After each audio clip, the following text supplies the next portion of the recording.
Like the 3 paragraphs due this week? Yeah. Okay. I will bring it up. We'll double check.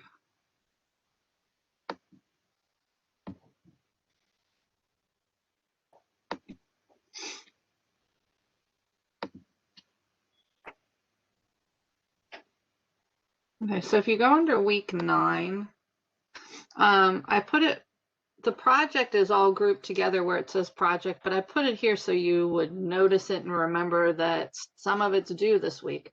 And so this week, the homework, the 3 paragraphs, is due on Sunday.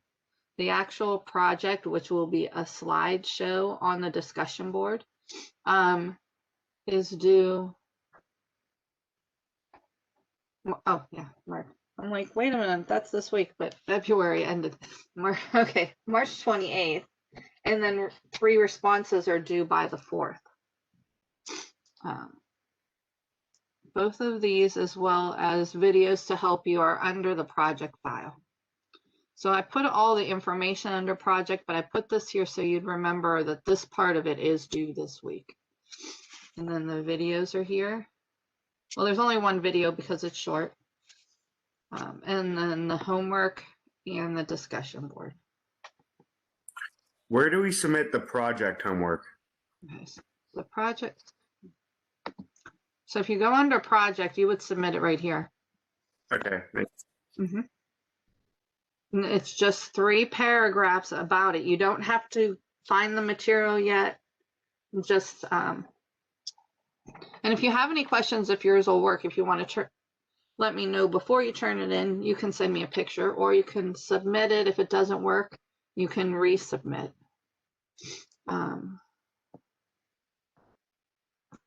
Here's a video from chapter 6 when we graphed to help you with the graphs. And then here's chapter 8, which we'll be going over today. And then the project, it goes on a discussion board. This is the link for this, what you need for the project. And then you would attach it here on the discussion board. So turning in for the project is all under the project file. Any questions on that?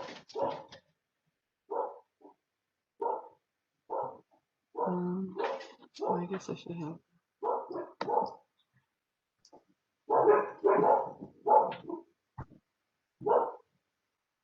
So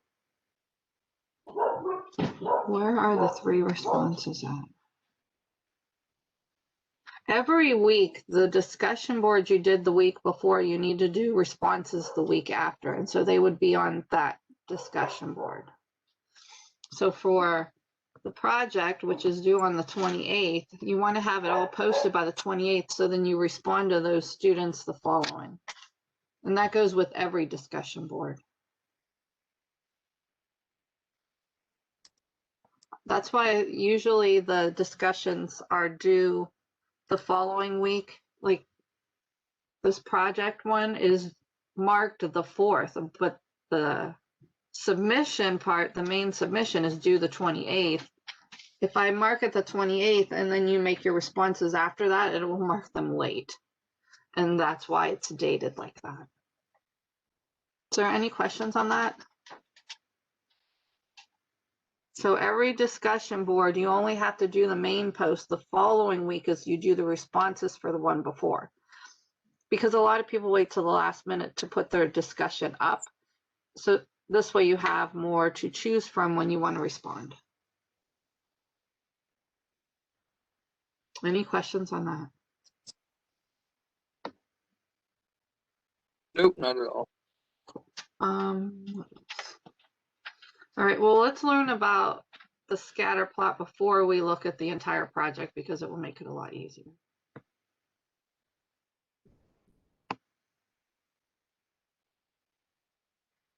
But under 9, there's a video that you can watch, but we'll do the graphs today. Homework discussion. So like this one, the main post is due on the 14th, and then next week you do the responses for it. But if there's enough up there and you want to get it done all this week, which a lot of people do, then that's fine also. Any questions? Okay.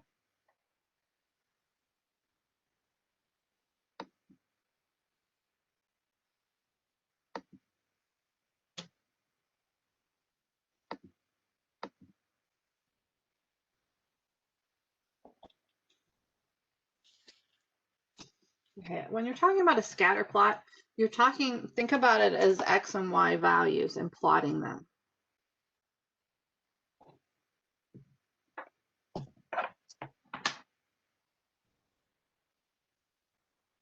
If we looked at these graphs, you're just plotting points on the X and Y axis. And notice how some of them are more linear than others.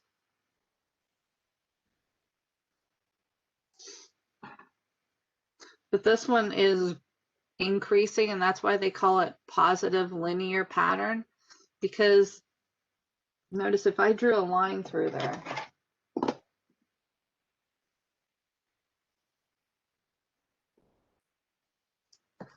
the points are very close to the line, and that's what makes it a strong relationship. It's positive because it's going up. That means that as X increases, Y increases. Strong relationship is what you use. We use just R squared. It's a correlation. A lot use R because if you use R, then when R is positive, it's increasing. When R is negative, it's decreasing. But R squared is always positive. It's also between 0 and 1. The closer to 1, the stronger the relationship. The closer to 0, the weaker relationship. So this is a strong relationship. R squared is probably 0.97, somewhere in there, 0.98. Those are really close to the line.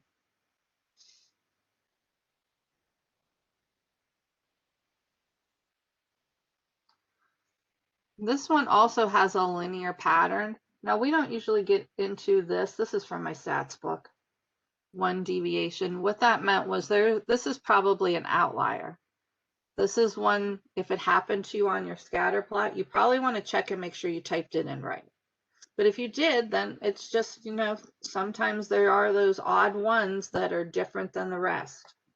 But for the most part, the data is very close to a straight line.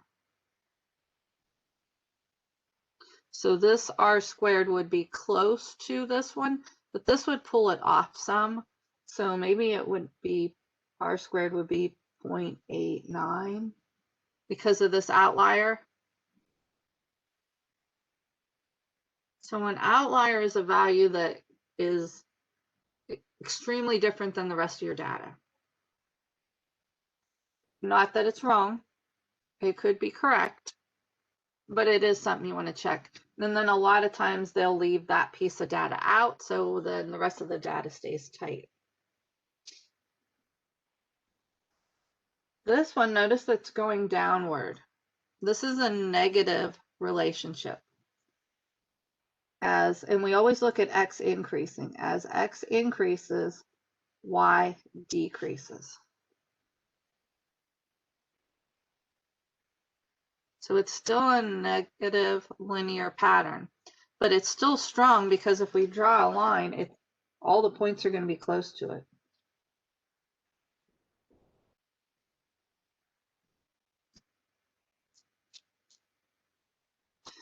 So since they're close, it's probably the same R squared as this one. R squared would be close to 1 because the data is close.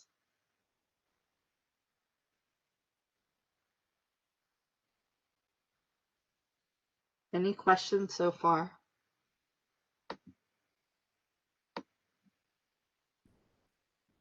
Notice this one, the data is stretched out more, but it's still going downward. If I drew a line between them, it'll probably be about here.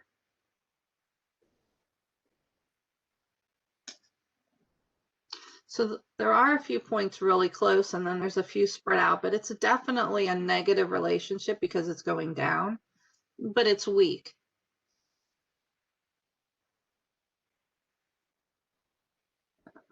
Probably not as weak as they're saying, but maybe 0.42.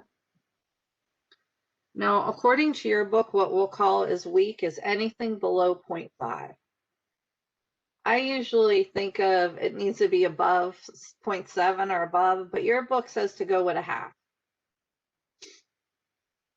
I think that's what I had.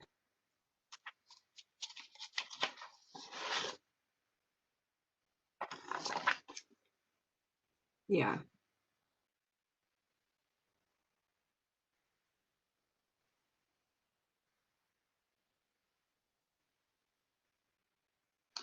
So your book says that it's a good fit as long as r squared is greater than or equal to 0.5.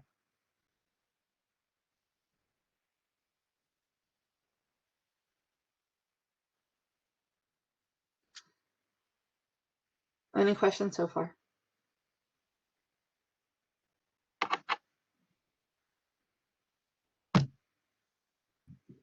Okay, this one, notice the way it's graphing. This is an exponential. Now in this book, they already learned exponential growth. We'll learn that in the next chapter.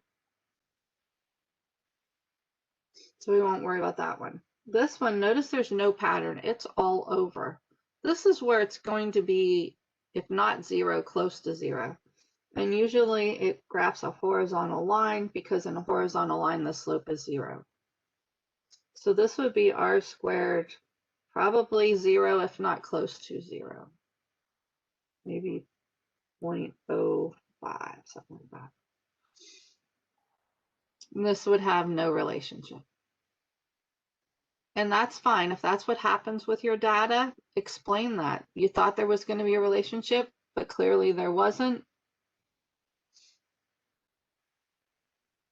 Any questions on looking at the graph?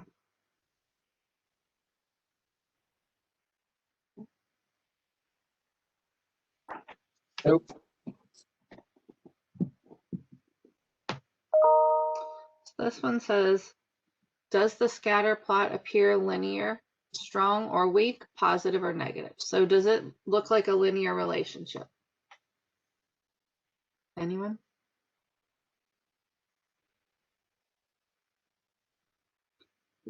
By a linear relationship, that means the data is close. It doesn't have to form a straight line, but this would be a linear relationship. If I drew a line between them, they'd all be pretty tight across it. It's not stretched all over the place like the last one was. So it would be a strong positive relationship. The reason it's positive is because it's going up. And the reason it's strong is because these points are pretty close. Maybe this is only 0.89 or 0.86. This is probably in the 0.8s. It's a pretty strong relationship and it's positive. What they mean by strong is if we find this equation, then for any value, we can find an approximate estimate for it. But this would be a strong, positive, linear relationship.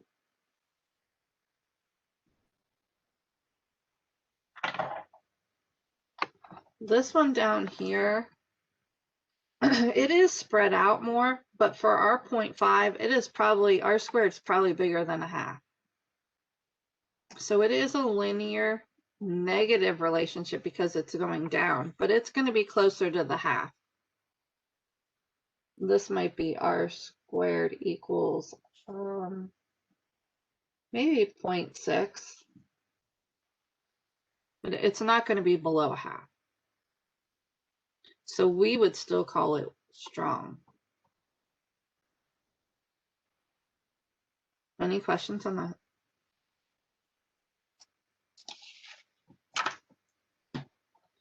Here's one where you're going to be at 0.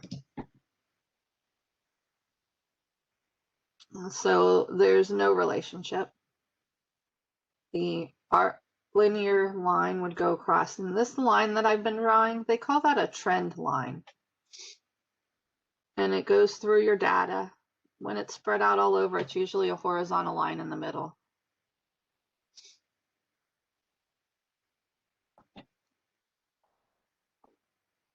So when you have your points,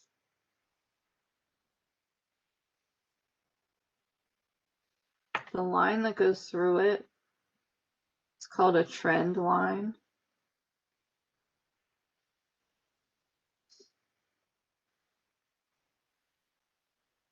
And it's a straight line.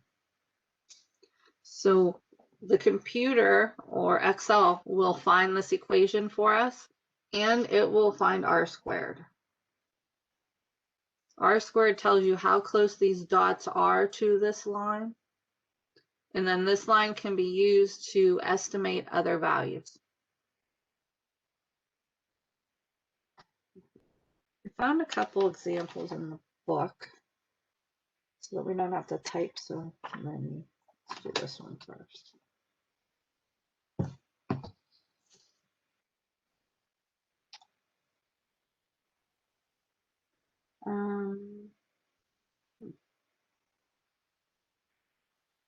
Oh, these are like the answers.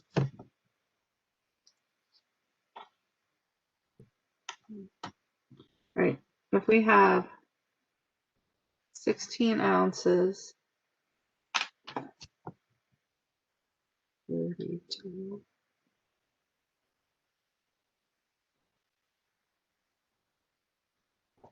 This is the size. Cost.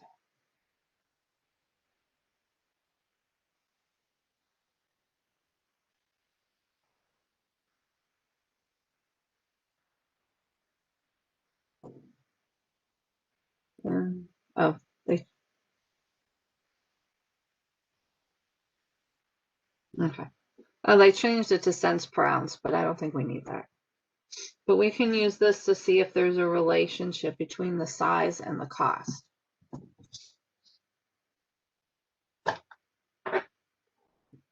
To do that, if you want to write these down or take a picture of them, but we're going to type them into an Excel file. I picked this one because it was short.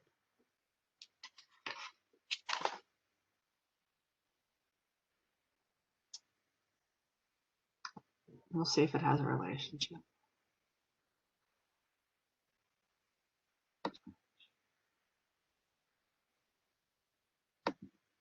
Oh.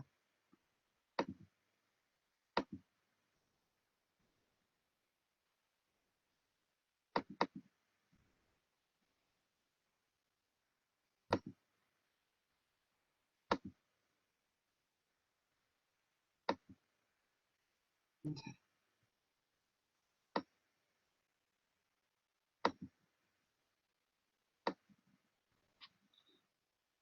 So we have size and cost. Oops. Put one in one column, and usually I always put X first, otherwise you're going to have to switch things. So always put your first column whatever you want your X to be. And I think as size increases, cost increases. So also, I'm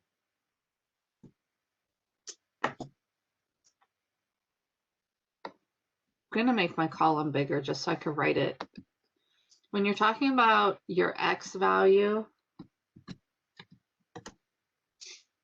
X is the independent variable.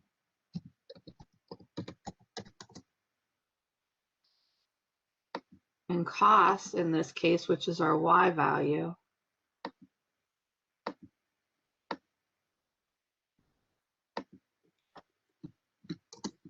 is Y. It's dependent. The reason they say that, the independent variable is the one that you can change around. I can pick a certain weight, but then the cost is going to depend on what size I take. And so most cases you can find an independent and dependent. One causes the other. The example we use, the length of the tattoo and the price. the longer the tattoo, the more the price will be. I mean, we know that's not a very strong relationship, but size is dependent. The cost depends on the size. So some things, there's definitely one is independent and one is dependent. The weight of a bullet and the speed it comes out of the gun, there's definitely a relationship, and the weight causes the speed. So the weight is independent, the speed depends on the weight. Any questions on that? Now, some cases, for instance, your arm span and your height, there's a strong relationship. But does arm span cause height or height cause arm span? No, they just have a relationship. So in that case, it can go either way. In some cases, one depends on the other. In other cases, it can go either way. Shoe size and height is another one. But in most cases, one is clearly independent and the other is dependent. And if you have a question on it, let me know, because you want to make sure your independent is your X value. Any questions on that?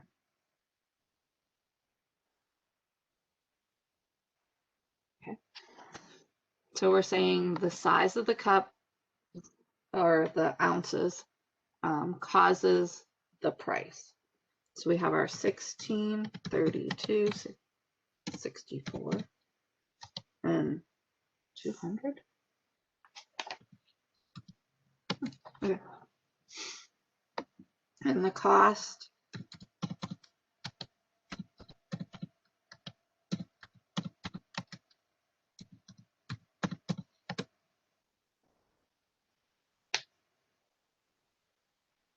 okay. Now remember in the other ones we highlighted the data and then did our graph. Same thing here.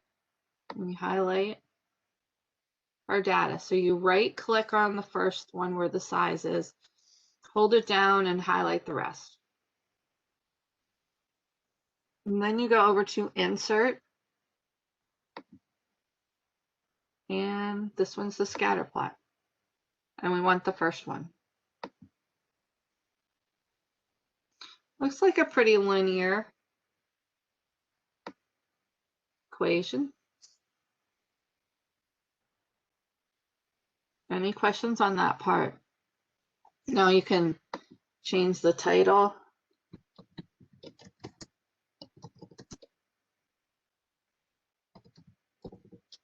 Cost and coffee. You can put variables on the side. And again, it's just like before, it's either the plus and go to your axes. Oops. And then it will let you put them. Or if you do not have the plus sign, you do here add elements. And then both of them.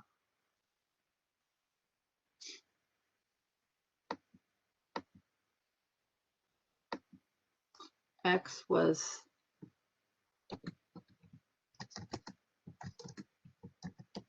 weight in ounces, and Y was cost in dollars. You can pick different ones.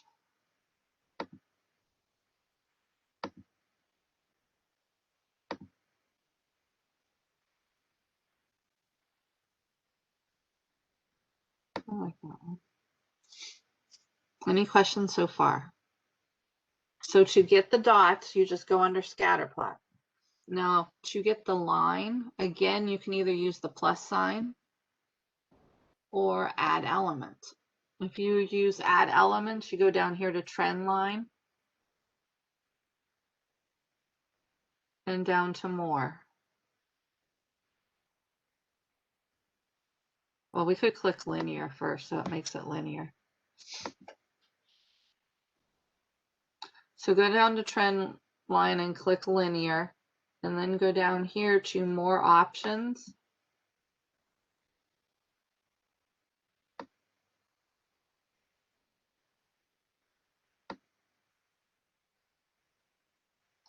And you'll have this, and notice linear is here. If you needed other ones for a different class and you wanted an exponential or logarithm, it'll graph them for you. Go to the very bottom, display equation, and display r squared.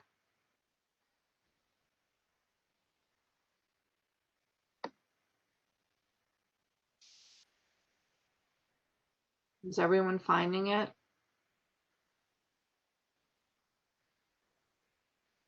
So you go under here, or if I click on this, it'll bring the plus sign back up.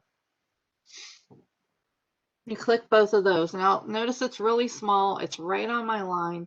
You can click on it and then you can move it. Let's click on the line and move it. You can highlight it and make it bigger.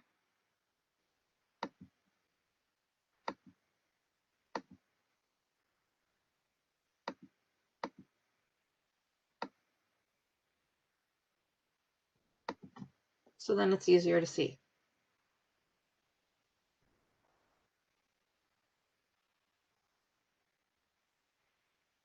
Any questions on that?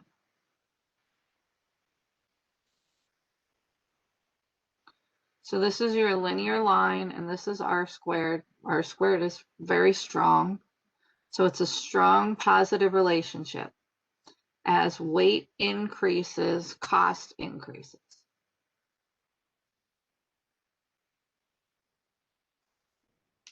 Any questions on that?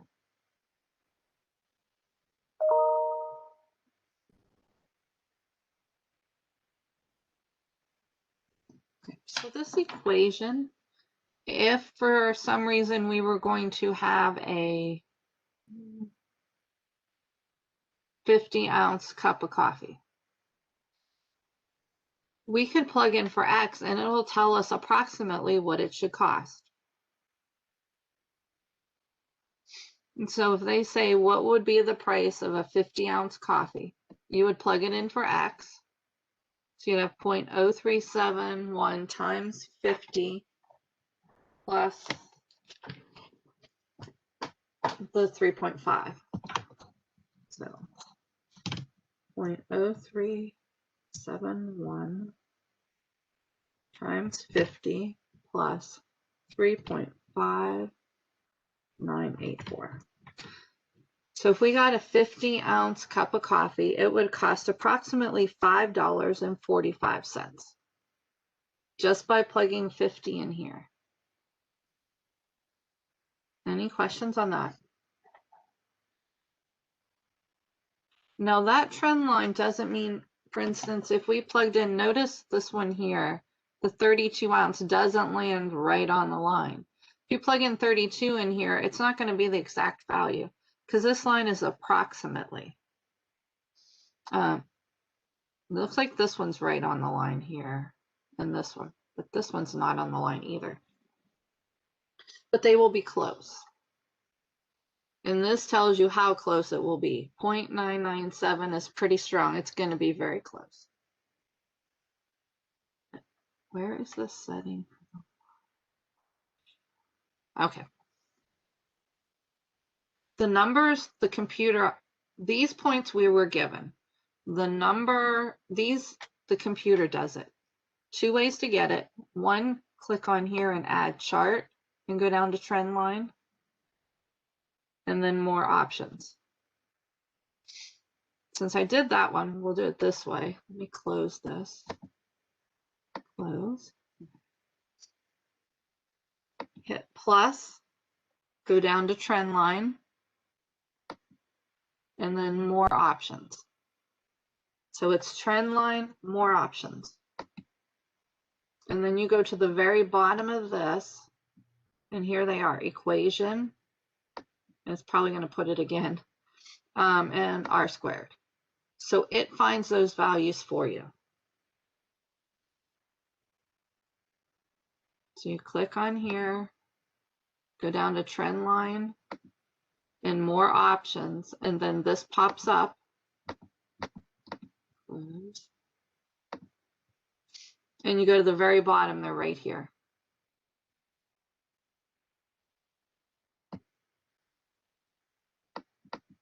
And then you can move it around.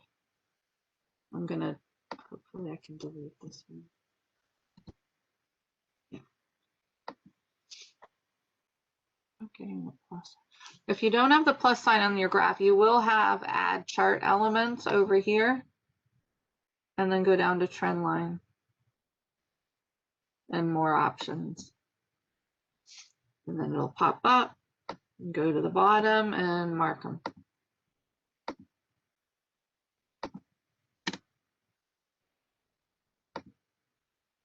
So if you don't, to get the plus sign on mine, sometimes I have to click on here. It's not always there. I click up at this corner. But if you do not get these, then you have a different edition, which is fine, but you do have this.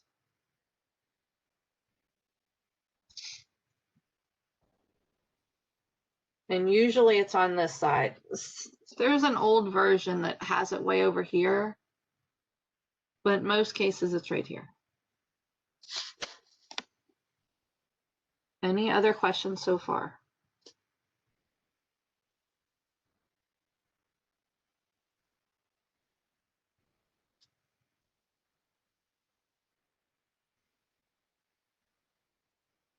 Okay. We're going to look at another one. I'm going to just go to another page.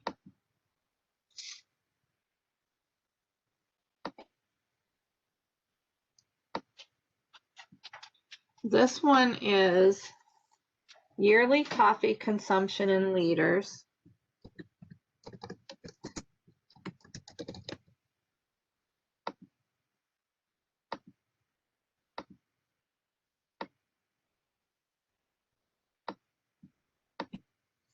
And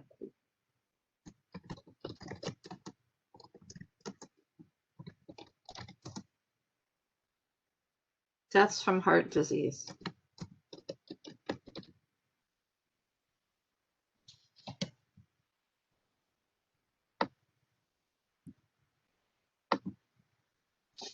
So it's in liters, 2.5. This is yearly consumption.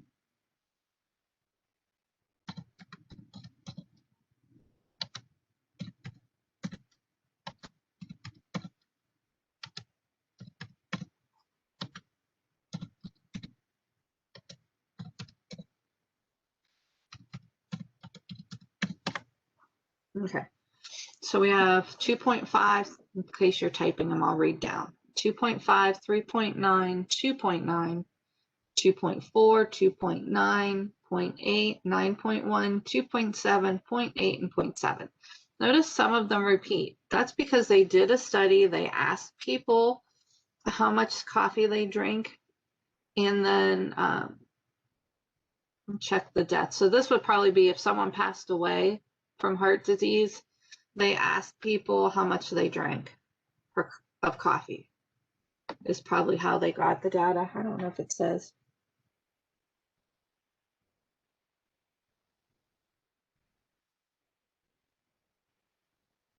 Oh, they did 10 countries, and the number of heart diseases, that death by heart disease, and the yearly consumption of coffee.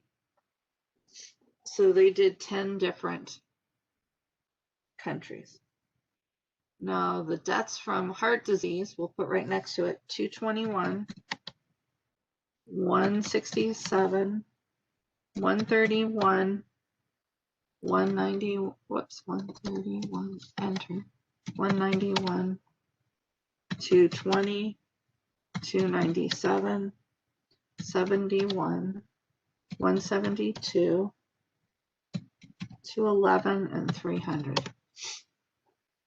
Okay, so you're going to do a study, and yours is going to have 25 pairs of data. This one, they went to 10 different countries, found the amount of coffee on average that everyone drank per year, and then the number of deaths per heart disease.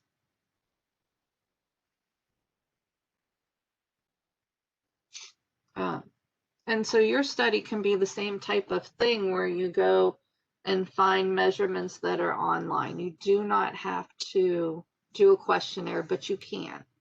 notice that they're both numerical. So you cannot do the type of pet and how many they own, or zebras and there's 10 in the zoo. It has to both be numerical. It could be the number of zebras in the zoo and the square footage that they have for the animals. It could be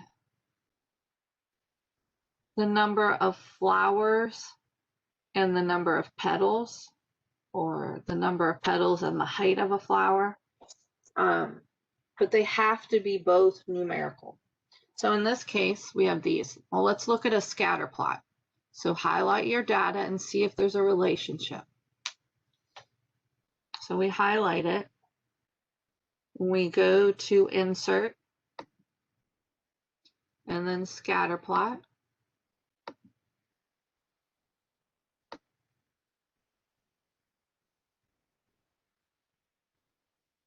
Is everyone getting the graph?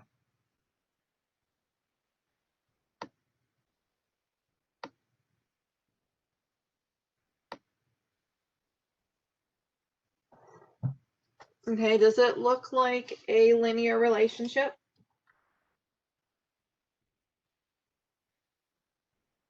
I think it looks like a linear relationship. It doesn't look as strong as the last one, but I don't think it's going to be weak. And notice it's going down, so it's a negative relationship.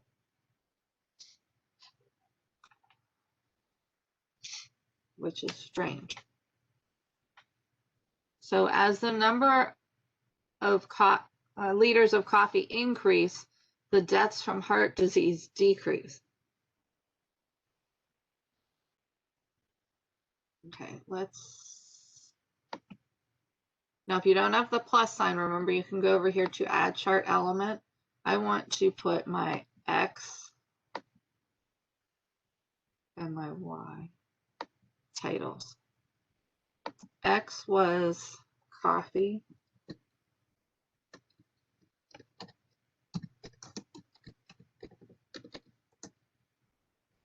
In liters. And Y was deaths.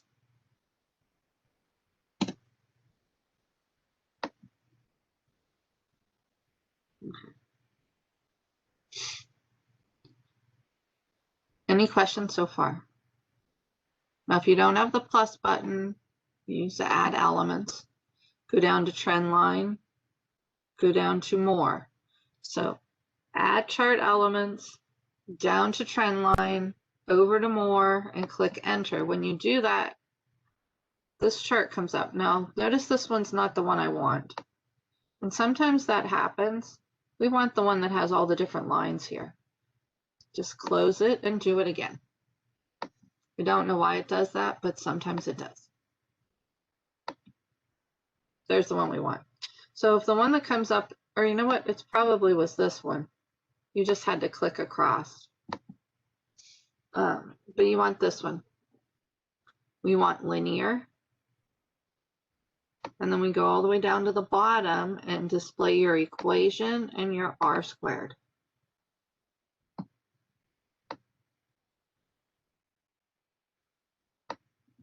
These bigger.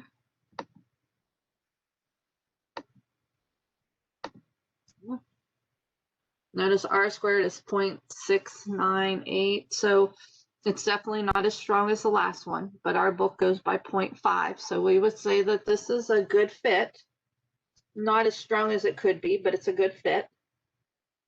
The more coffee you drink, the less chances of heart disease.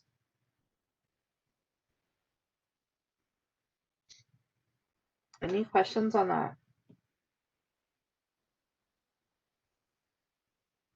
So R squared is more than 0.5, which tells us there's a good fit, that there's a relationship. And in this case, it's a negative relationship because it's going down. What that means is as the amount of coffee you drink goes up, the deaths go down.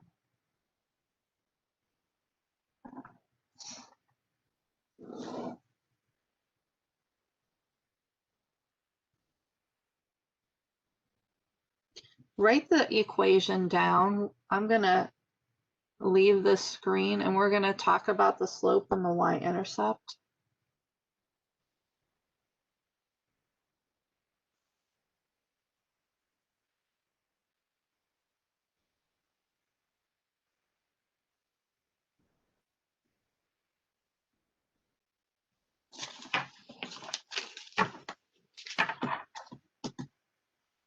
Does everyone have it written down? So write this part down.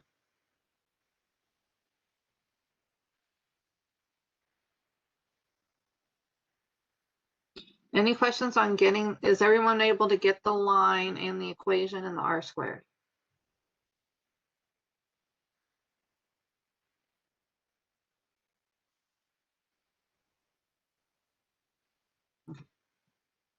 So then I want to show you how we will use these.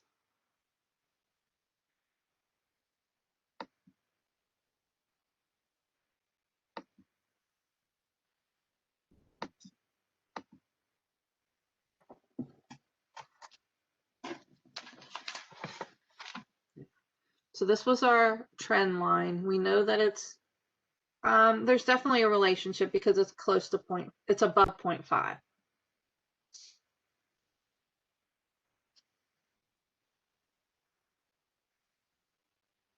I forget what it was now. It was 0.6 something.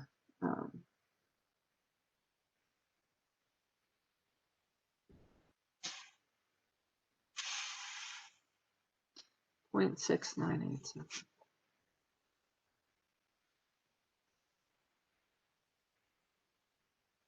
Since r squared is greater than 0.5, the trend line is a good fit.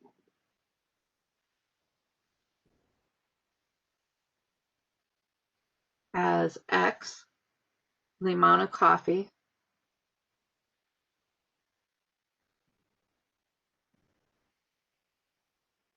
as coffee increases,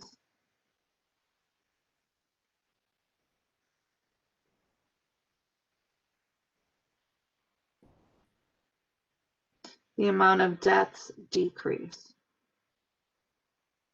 And the reason we know that is because the line was decreasing, or slope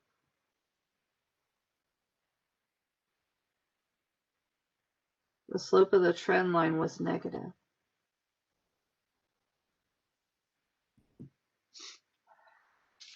Because the slope of the trend line was negative, the graph was going down. So R tells you if there's a good fit, how strong or weak the relationship is. So there's definitely a relationship, but not as strong as a 0.9. The slope is negative. That means as x increases, y decreases. So x increases, y decreases. So remember when we explained slope before, you need to be able to do that on here. So slope is the negative, I'm going to round it, negative 23 could round to 24. Remember, slope is change in y over change in x. Our y is deaths, and our x was liters of coffee.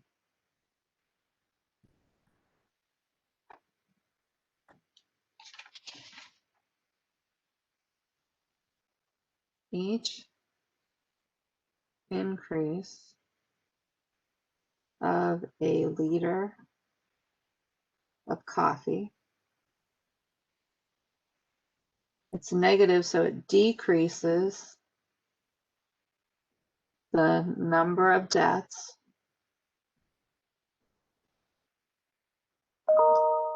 by 24. So in each country, if we could get people to consume an extra liter of coffee a day, it will decrease the number of deaths by 24. So each liter of coffee decreases deaths by 24 people.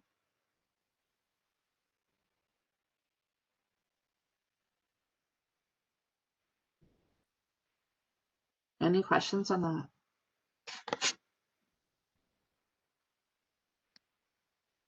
Nope. Okay, one more. The y-intercept. The y-intercept was 266.6 or approximately 267.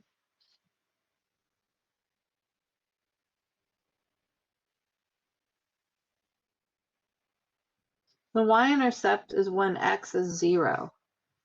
So that means if there's no coffee. If no one drinks coffee, there will be approximately 267 deaths from heart disease.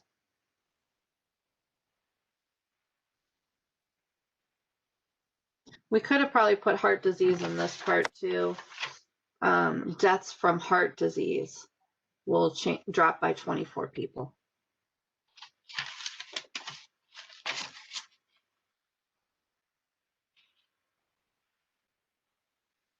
But if no one drinks coffee, there'll be approximately 267 deaths from heart disease.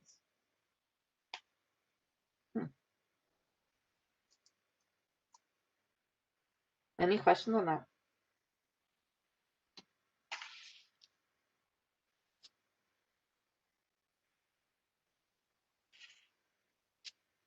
Any questions?